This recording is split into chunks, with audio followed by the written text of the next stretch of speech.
Well, since we live in a world, excuse me, where pro wrestling references are now the very same thing as violent threats, one wonders what to make of remarks that California Congresswoman and progressive hero Maxine recently made about HUD Secretary Ben Carson.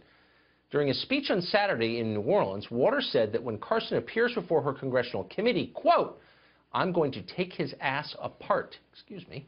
Quote, "Carson knows nothing about the mission of HUD," Waters continued. "He doesn't care about people in public housing.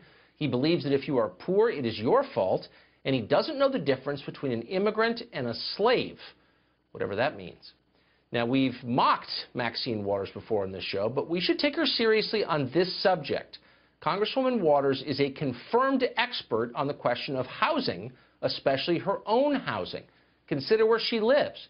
In a 6,000 square foot, $4.3 million mansion in one of the wealthiest neighborhoods in Los Angeles.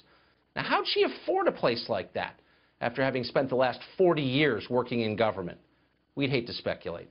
How does she keep getting reelected despite not living in her own congressional district? No clue there either. The district Waters actually represents in Congress has the second highest percentage of African American residents in the state of California. Now, the neighborhood where Waters actually lives is just 6% black, or as she might put it herself, if she didn't live there, it's segregated, like 1950s level segregated. And as we mentioned, it's really, really rich. So how did Maxine Waters pull off a housing coup like that? Who knows, but it almost qualifies her to be HUD Secretary herself.